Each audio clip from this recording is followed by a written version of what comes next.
Welcome, everyone. Hi, Jenny. Hi, Cindy. I know I see Dan. Hi, Hi, Lorena. Paul. Oh, Hi. We got another person. I think we're just going to give a couple more minutes to see if anyone else comes, and then we're going to start the story. How's everyone this evening? Thank you for coming. Good to see you. nice to see all these faces. Yeah. Do you see my shirt? Face and Excellent. Vintage. Yeah, vintage. Yeah, that color, that's vintage. Oh, wow. Samantha.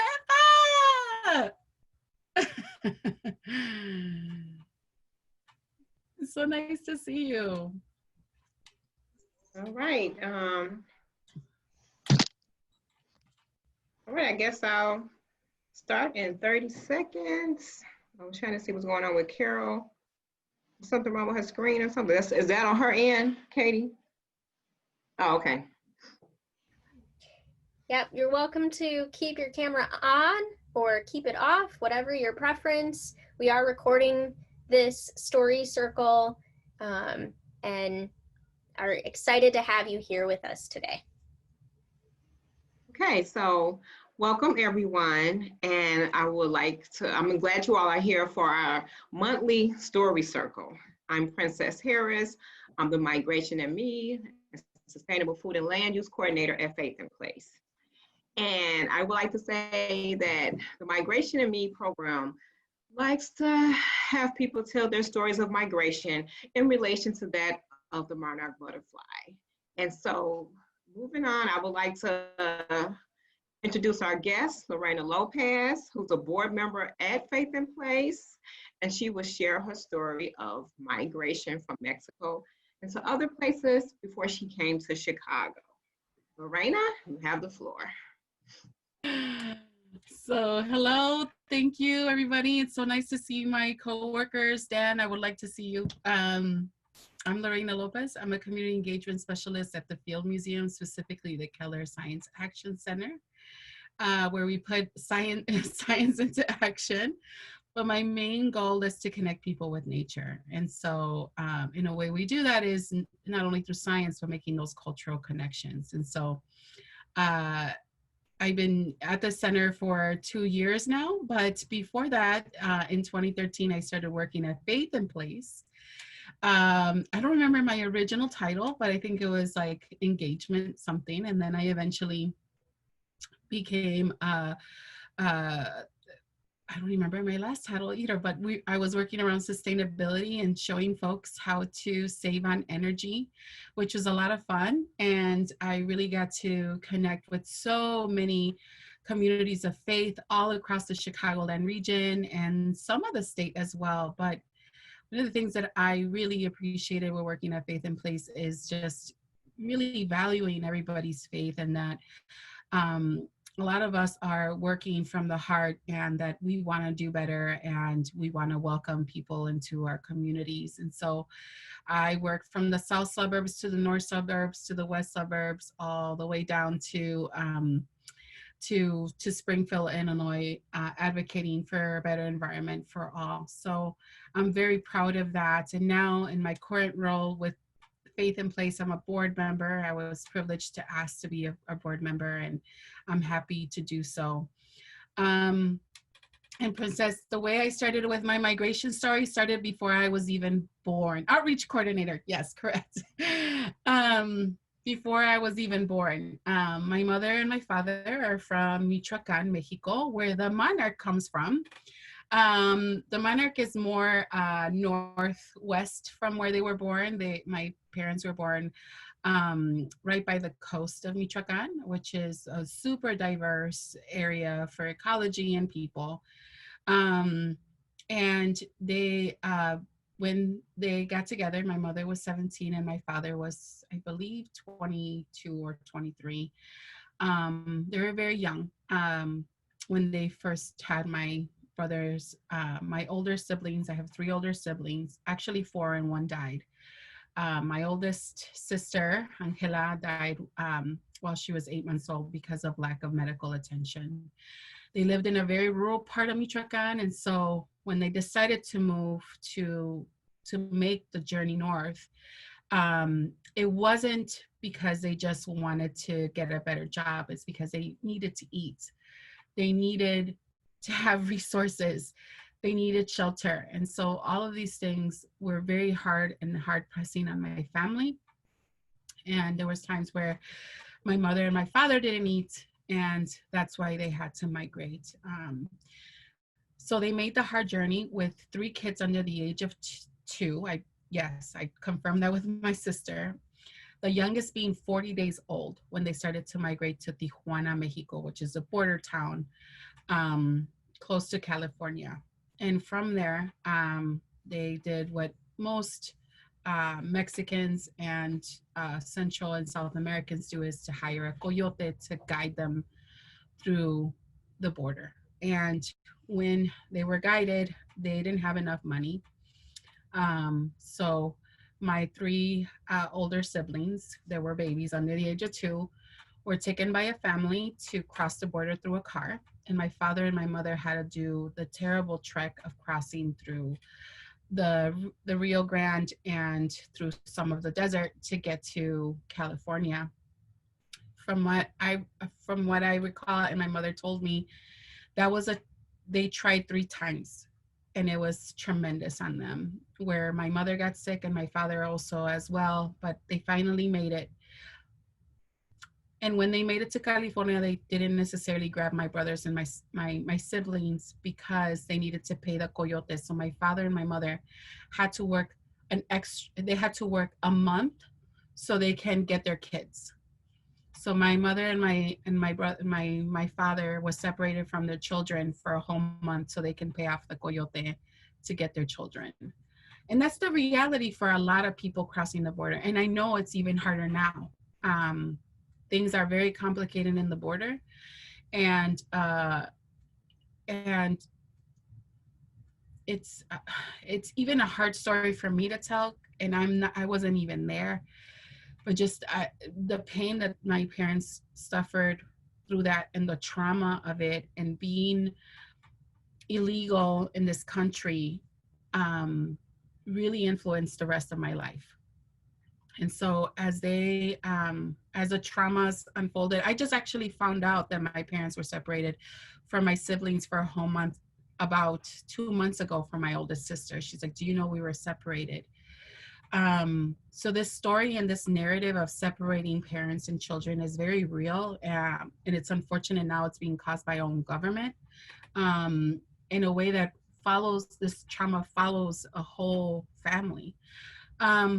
So my parents, being migrants and being, my mother never went to school. My father only had a 3rd grade education.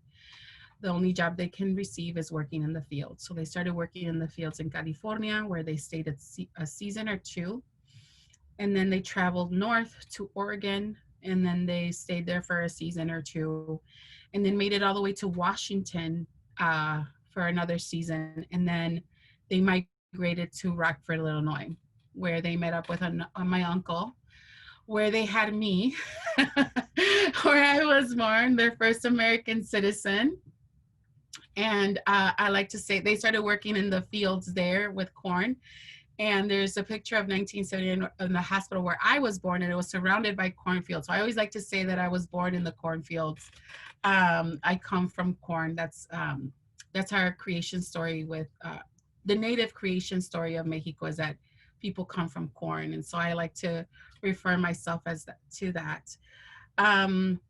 And then we stayed there for about 2 years. And when I was 2 years old, my parents decided to move to Chicago to work at factories. And my mother got a job at a carpet factory on 21st and Marshall Square, where she worked there for about 15 years. And my father, unfortunately, from all the traumas from growing up poor, his mother died when he was 3 years old. He had mental illness, and it was not the best relationship between my mother and my father. It's very unfortunate. Um, and he couldn't keep a stable job. So he bounced around a lot. And so we didn't have a lot of stability growing up. So uh, the first neighborhood that we came to in Chicago was Little Village, where I stayed most of my life as well. At the end of my time of living in Little Village, I lived in over 25 different homes because we were always renters. Because my mother couldn't afford to do that. So that's kind of a migration story in itself, of moving from house to house in my neighborhood and bouncing from school to school. And that also had a big, tremendous effect in me. But I saw my mother working very hard. She struggled so much. It was 5 of us at the end. But her work and her perseverance stayed with me and stuck with me. So even if I don't have the same educational opportunities, the same assets, or having a stable house, she showed me that we can have that even just ourselves as a nucleus, as siblings, as a family. And that really stuck with me, to be a fighter, not only for myself, but for my family and for my community.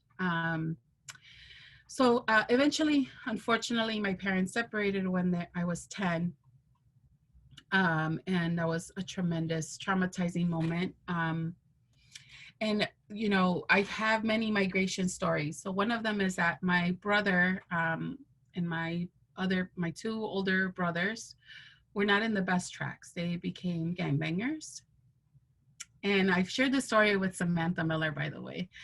And me and Samantha lived only a neighborhood away from each other. We always make that connection, that she lived in North Lawndale and I lived in Little Village. And we remember hearing helicopters and police, and how, you know, teenagers are,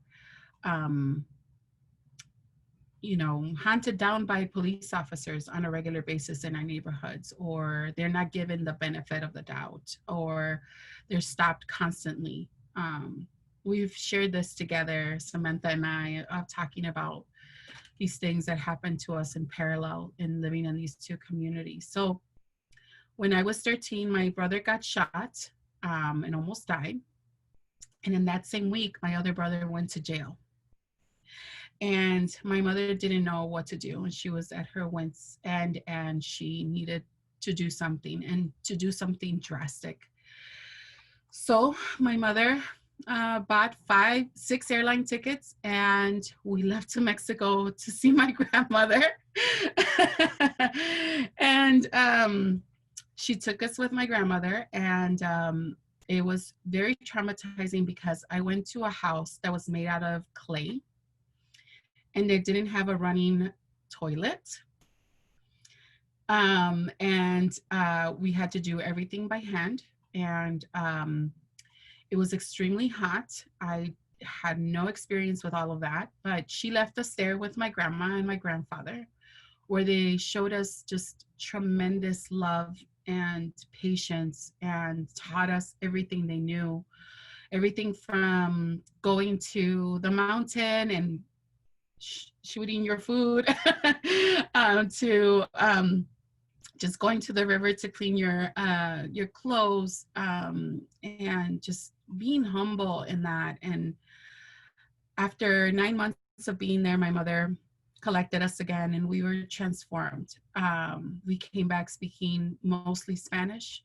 We had an appreciation of where she came from, of her migration story. We had an appreciation of her love for her land, which I grew to love just as much, and for her family that I didn't know. When we came back, we were transformed and healed. And that's not the case for everybody, but for us, it was transformative. And from then on, my appreciation for my roots are even deeper. The love of a grandmother can never be replaced, but she is not only my grandmother, she is the keeper of stories.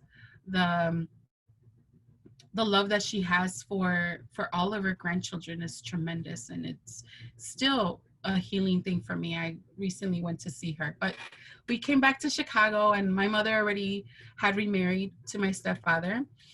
And everything was going well until my stepfather lost his job. And then another migration comes. We left to North Carolina, to Wilmington, North Carolina, where my stepfather got a job. There was 2 hurricanes that hit in 1997, and he was able to get a job there to do reconstruction. And then I lived out there for over 2 years. I enjoyed the nature, and I enjoyed living in front of the ocean. I really got to connect with land there, but it was just a different space. And I was the only Latina in the school, and it was tremendous on me. I couldn't stay there for longer. And so at the age of 18, I decided to come back and live here on my own. And so when I did that, I also got into a bit of trouble, but eventually I got my feet on the ground, and I became a mother at a very early age. I was 19. But that really set me up to really think about what I need to do next, and really connect with myself and what my passions are, and go for them. And so being a young mother, I decided to become a volunteer, and I decided to become a volunteer for an environmental justice organization called El Vejo. And it was transformative and amazing. I knew that land connection was vital and important, but I didn't know how to fight and take action. And El Vejo was that for me. And so my passion for family and community really came through there. And I became an open space organizer for a park around a Superfund site, I would say. And in the Superfund site, it was highly contaminated. So I was able to organize community. We were able to fight for having better quality of life around this site, and also to get the proper testing done. So there was a tremendous fight and victory, and that's where I met Princess Harris, actually, for the first time. She came in as an intern, and I showed her around in the area that I work. I think you even got to go to one of my community meetings, Princess. I think you did. Yes, I did. I did. It was quite interesting meeting Lorena. We had a good time, but I would just say that they were the most welcoming people ever, because when they told me about Little Village, I was terrified because, I was Black, and I was like, oh my God, I don't know what to do, but I didn't have any issues. It was like family, and I totally appreciate Lorraine. And it was so funny how everything's connected, because that's what helped me get the job at Faith in Place. Because she said, Veronica was through my application, was like, what about this person? She's like, wait a minute, I know her. So yeah, so I'm like, is that Princess I know? Yeah. I mean, all of these things are interconnected, and eventually we worked together in many campaigns. We only had you for one summer, but you were very impactful, Princess. And but at the end, we won a major victory of getting a real park in Little Village for the first time in 50 years. We had one of the biggest parks to be developed. That came with so many hurdles that I can't even go into all of that, but just to say that there's proper testing being done around the site on a regular basis, from what I hear. 171 homes got cleaned up from cancer-causing chemicals. Under my work, it's now a 25 acre park, the first of its kind in 50 years. And being from Little Village is just incredibly impactful, to be part of something like that you can say, I actually did something like that. And that my community is now, has more green open space. There's still more work to do in Little Village. Unfortunately, I don't live there anymore. I had to migrate south, not terribly south, but I had to, having 2 brown boys, older boys, and my husband in this neighborhood is quite dangerous. we saw a lot of gun violence, and at one point my husband was going to work and was almost going to be murdered, and we had to move. And eventually I bought a house, and I've been living in my own house for the past 7 years. With that, last year I went to visit my grandmother since the last time I went in 1993, and seeing her again and connecting with her in person was tremendous.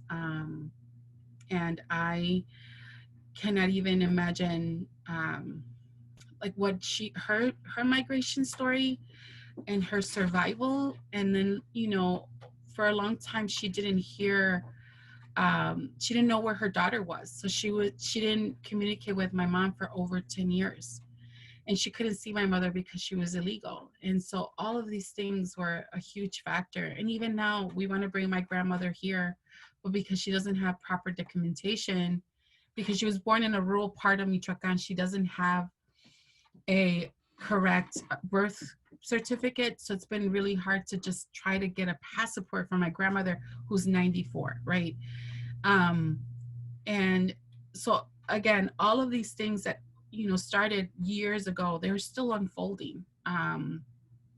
And although there is a lot of traumas that have been passed, I believe that healing has happened from the work that I've done at Faith in Place, from connecting with communities of faith, showing me different paths to take, showing me, you know, learning from other people's migration story, and their story of perseverance is amazing. And I've been able to gain strength and knowledge from that to keep on going.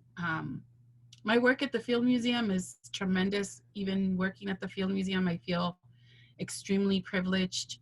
I'm in a group of team. I couldn't even imagine being here 10 years ago, but it was through my work at environmental justice, through my work at Faith in Place, through my work from my heart, that I'm here now, and that I am extremely grateful to even be considered to be highlighted in sharing my story of migration.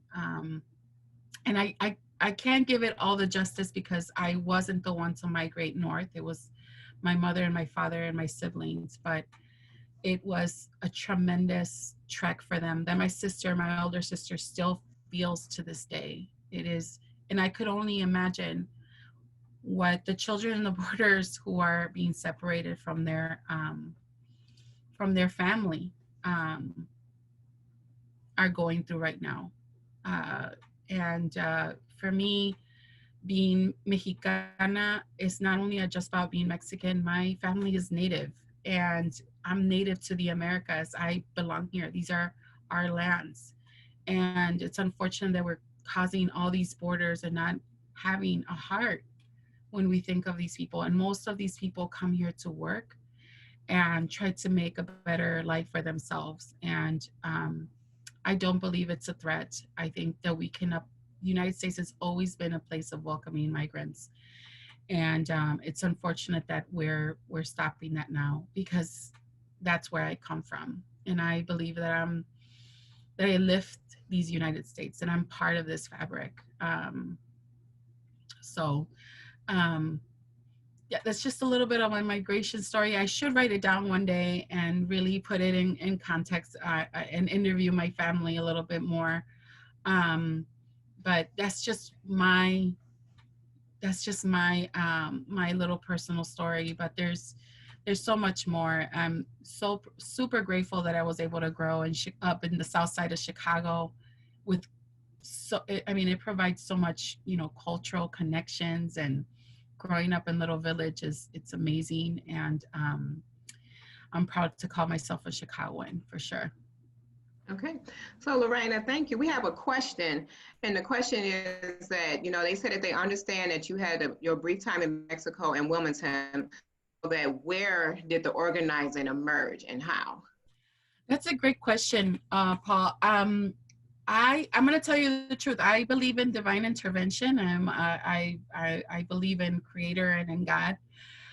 I had my second baby, and I was breastfeeding my second baby when I felt a calling to do something bigger than me. And a week later, an organizer came to my house, and she was an organizer around the coal fire plant in Little Village. This was when it was still burning super hot. And I didn't know what that factory was. I lived in Little Village all my life. I had no idea. I didn't know it was I didn't even know. Um, and she came to my house and she's like, do you know what this this plant is? And I'm like, no, I have no idea. She's like, it's a coal fire plant. It produces electricity, but it produces electricity for folks out of state. It doesn't even produce electricity for us here. And do you know, because I had my baby, Tlaloc was only 2 months old, my middle child.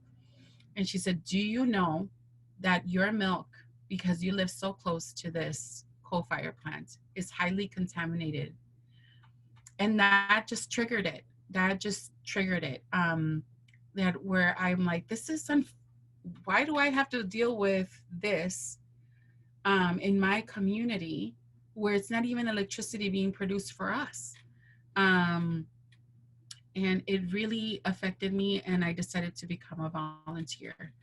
But even before that, when I was in 3rd grade with Miss Johnson, she took me to the Chicago Botanical Gardens. And since then, every time I would go into a new house, so every time I moved to one of those houses, I would start a little garden, or I would try to find seed. Even in North Carolina, when I moved over there, I didn't know about natives and all that stuff, but anytime I saw seeds and I'm like, okay, I'm going to plant it. I knew it was a good thing. I knew that we need to be better to the earth. I knew that we could do it.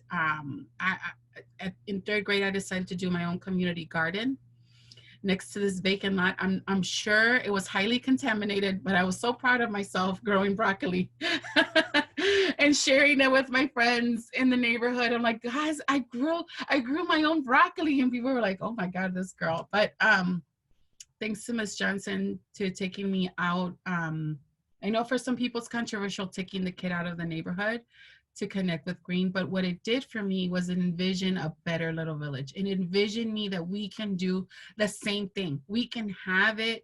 And I know that there's intelligence in our community. There's people. I'm not so separated from the farmer. I'm not so separated from that person who grew up in nature. And that intelligence is still in our communities. And so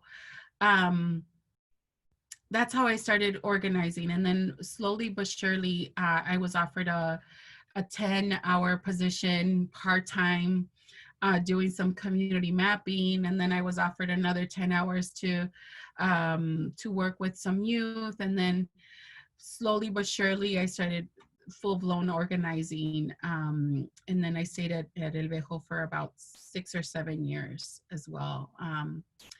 But that was tremendous too. I had a very premature daughter that I had to take a break to be with her. Part of that was because I worked around a Superfund site. Part of that was because I had to work outside tremendous hours to organize community. And it was tremendous on me. So I took a break. And then that's when I started at Faith in Place. A friend of mine told me there's a position open, you should apply. And I did. And I met Claire, and she hired me on the spot. And it was just tremendous. I had taken 4 years off to be with my daughter for health reasons, but she gave me the opportunity to work at Faith in Place. And I'll never forget that. That was, it was life-changing. It really was necessary for me not to just do the same old organizing door to door, but like really connect with communities of faith from different faiths and really find my own, and to be universal in that it's a gift. I don't think a lot of people have the privilege of getting to work across denominations to to really value who we are, because we're all in it together. At this point, we really need each other. And so it is in diversity, and in diversity of faith, for sure. I agree. So, Lorena, I have a question. So I know you said that, so were you born in Chicago? I was not born in Chicago. I was born in Rockford, Illinois. Rockford, Illinois, right. Yes. So when you went back to Mexico, what was it like seeing a different landscape? It was like tarantulas and snakes and and birds I've never seen, and chickens everywhere, and cows everywhere. And I mean, like, I come from the mean streets of the South Side, but Right. going to a place where there's just wild animals roaming, at least I thought there were cows. They're not wild animals, but like chickens, or even turkeys are so mean. I don't know if Yeah. you've ever been around turkeys. Oh Yeah. my God. Yeah. Turkeys are so mean. They get to hissing and they put them feathers up and come at you. Yeah.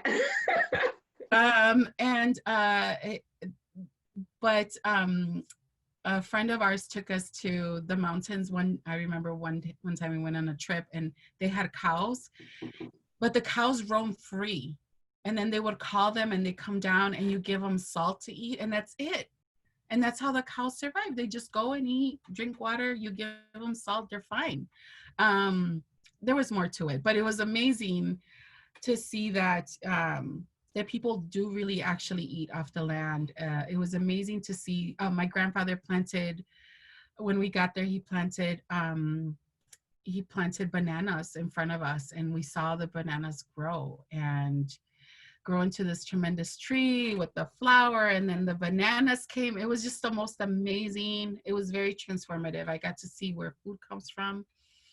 And then also the knowledge of my grandmother with these different plants. Like I got extremely sick, and she cured me with her different plants and remedies. And she was also, she helped deliver many babies, and she would still make house calls to massage people because she was like a massage therapist, and she would heal people through massage.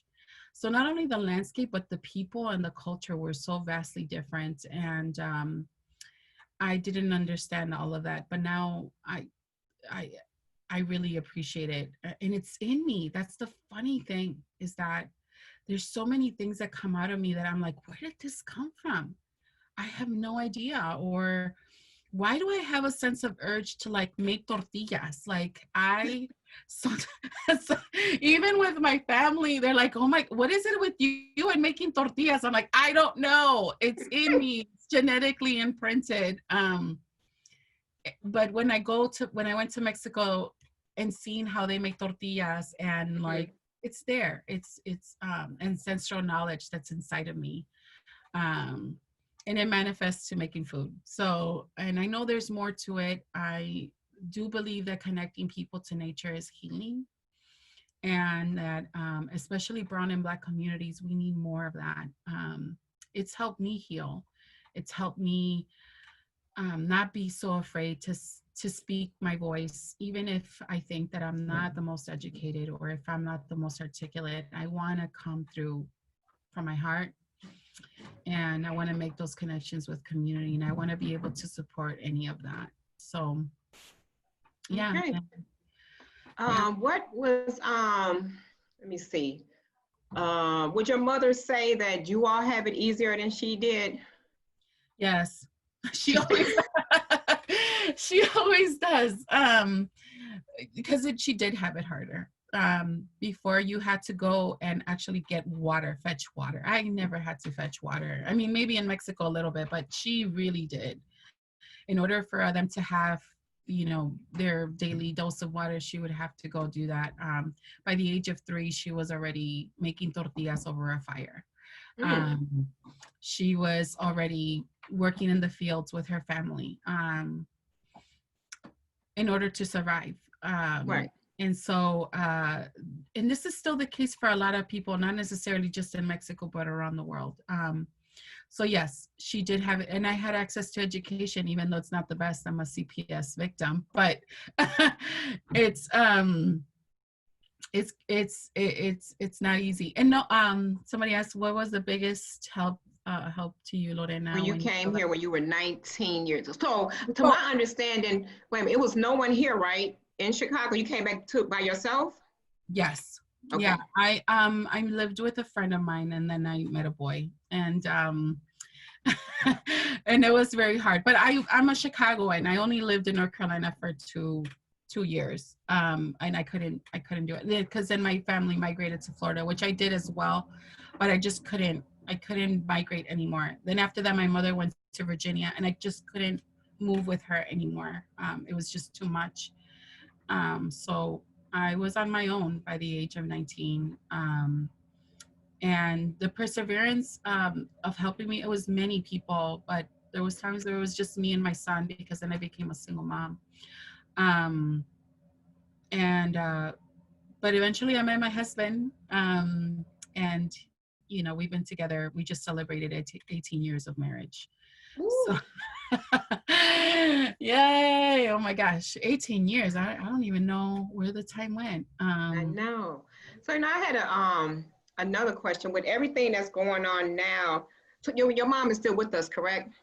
Yes, so she's in North Carolina. She's back in Wilmington with my other siblings, my brother Rudy and my sister Alma and my sister Rosa, and then all their kids all live in North Carolina. And then I have some cousins who live there now, that went from Mexico to live to Wilmington after they knew they had family there, which is really nice. So when I go to Wilmington, I get to see all of them, including one of my mother's uncles lives out there. Okay. So she's still what would your mother say? Like, do you all ever talk about like the political climate now, like what's going on right now? Is she nervous about that for you all and everything and stuff? So another migration story that my family has is that my mother, when this is when I was much older, I was 15.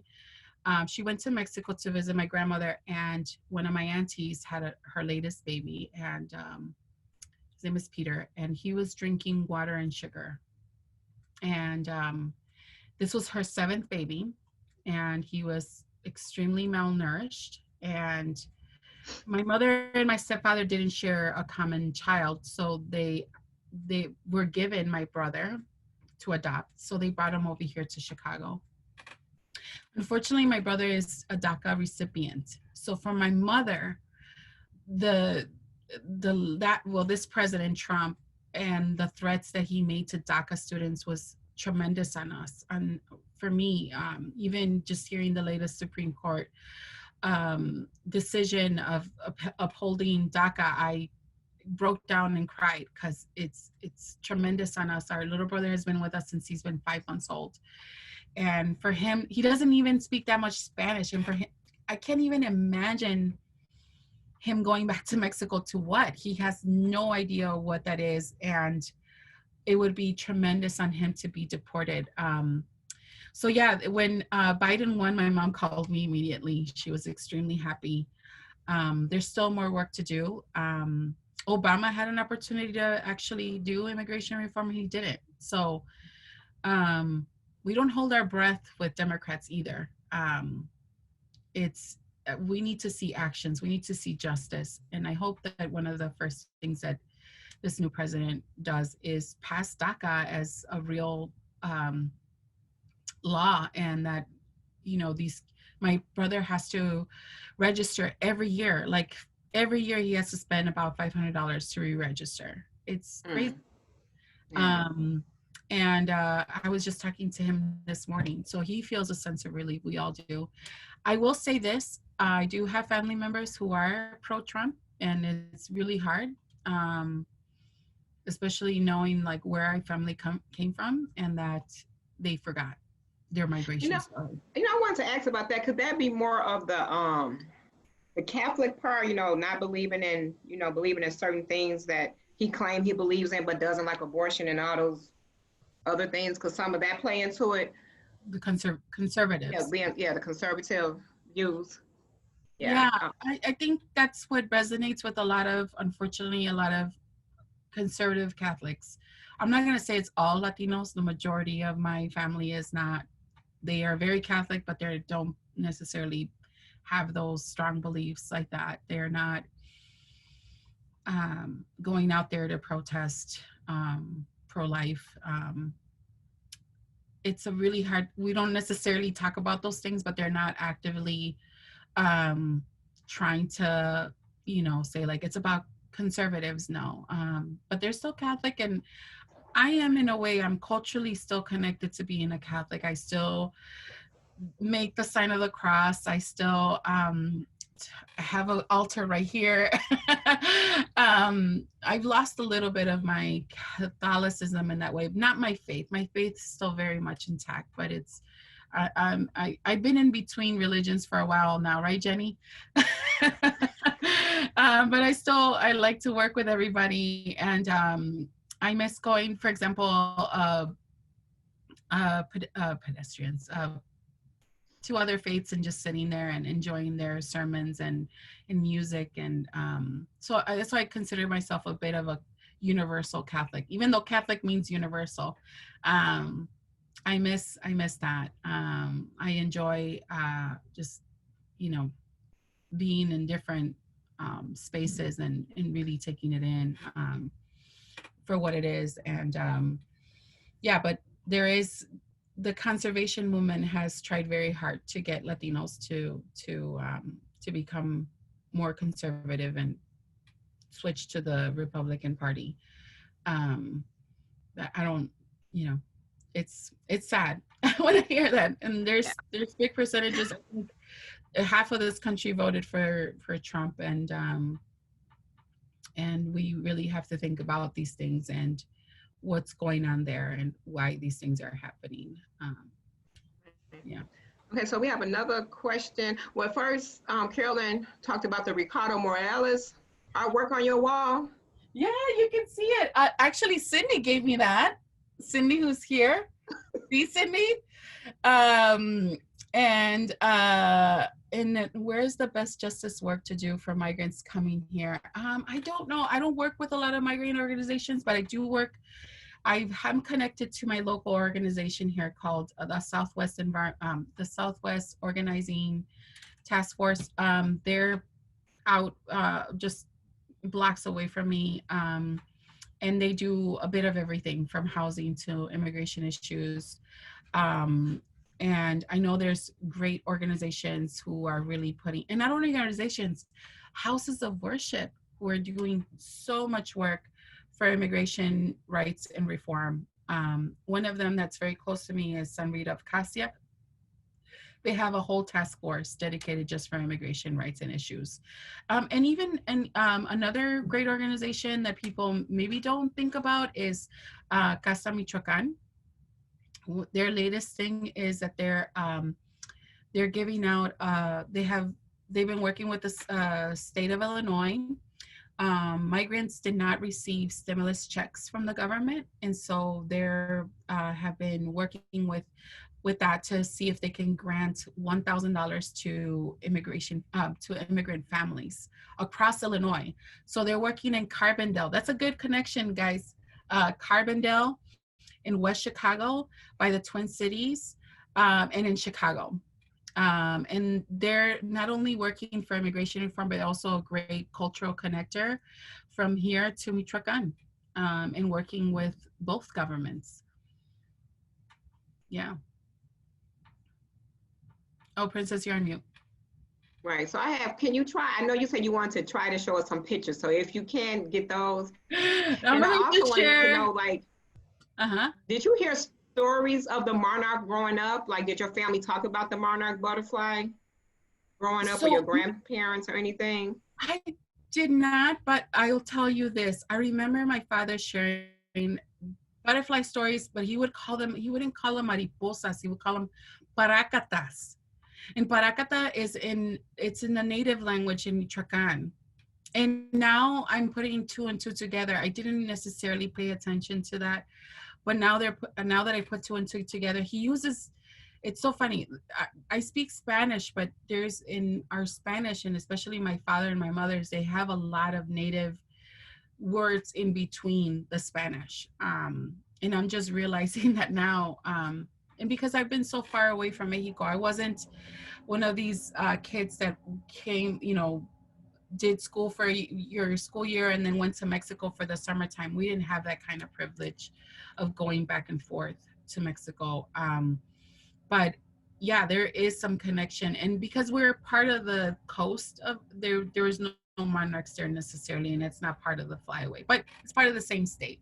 So, so no, there was no real talk about that. But I remember my mother sharing stories with me growing up because she grew up right next to the ocean. And she said that she would see turtles the size of cars coming in to lay eggs. And she's like, I'm not talking about 2 or 3. She's like, hundreds of turtles would come in to the coast and lay eggs. And so my mother shared with me her story of how she would eat the eggs. I'm like, that's illegal.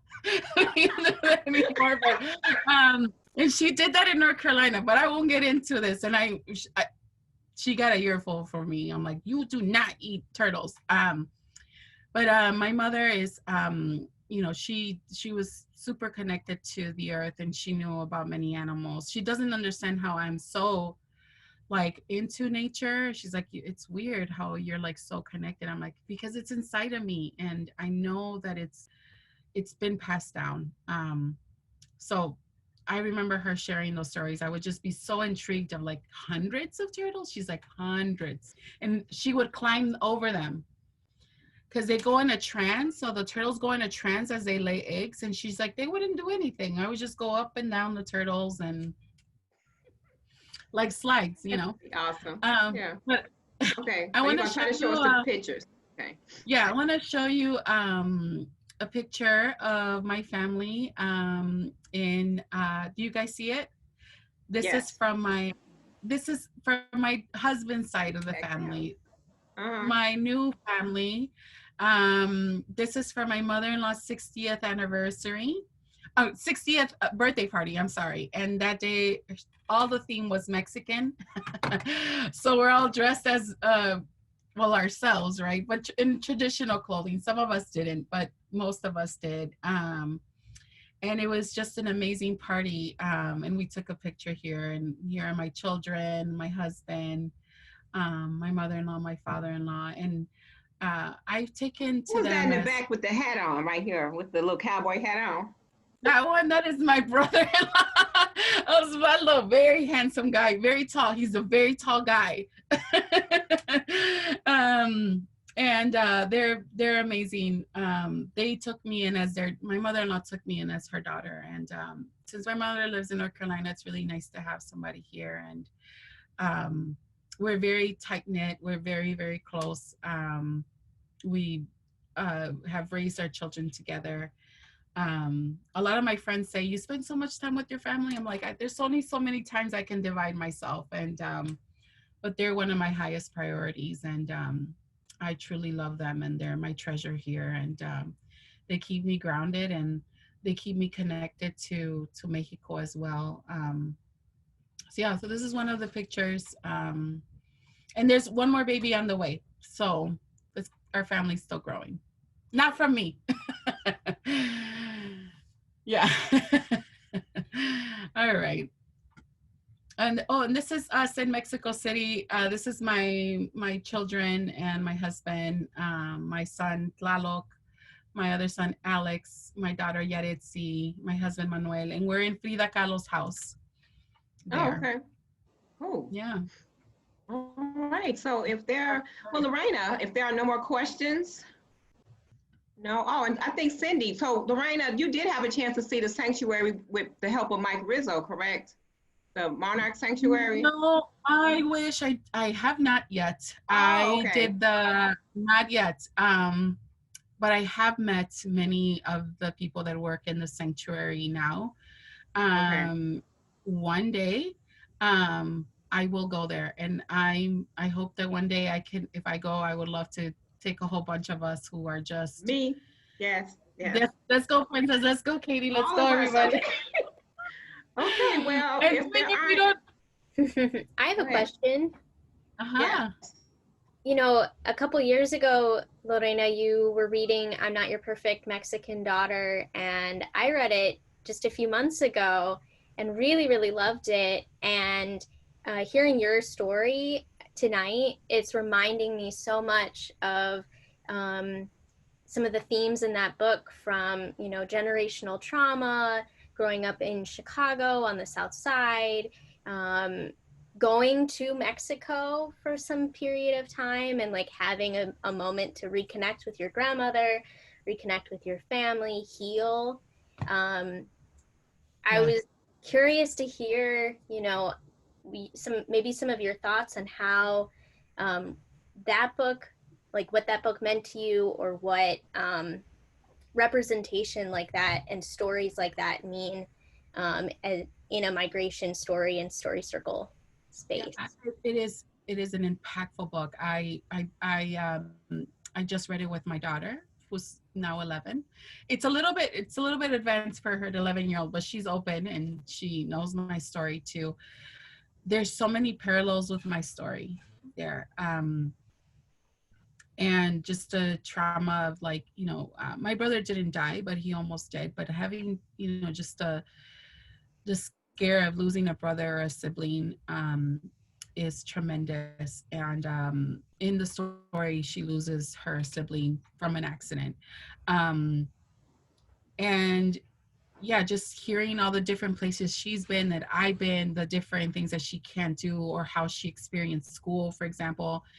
A lot of that I related when I went to North Carolina, because here in Chicago, I had a lot of people of color as teachers, and so they understood me. And even, but in North Carolina, it was not the same. People would ask me, like, are you speaking Mexican? And it was just too much to swallow at times. Or like, my mother came to pick me up one day, and, she came with a junky car, and then I was bullied because of that, or I was bullied because of the food that I had to take for lunch. And it was yummy food, but for some people it's like, food is just a ham sandwich, and for my mother it was like a burrito, like not your traditional burrito that you buy at Chipotle, but like a real food, real tortillas that she would make for me. Anyways, I totally related to that book, and at the end, she does find healing by going to Mexico in the same way. And again, Katie, there's so many of us with the same story. And I think that's true with the African American story too, from the Great Migration, is that we all have parallels, and we all have our unique story, but it's mostly the same.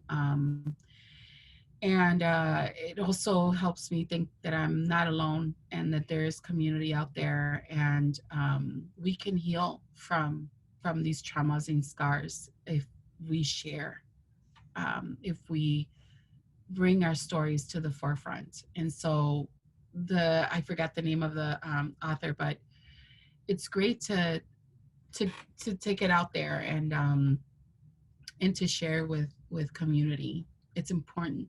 It's vital. Okay. Any other questions?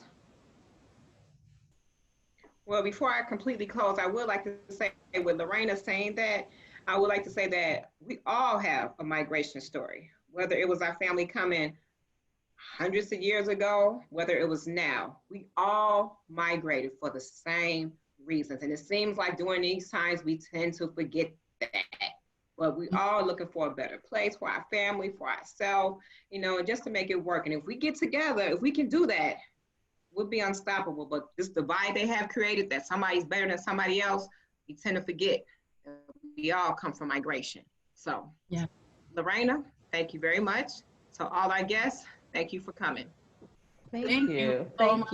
So nice to see all of you. Thank you so much.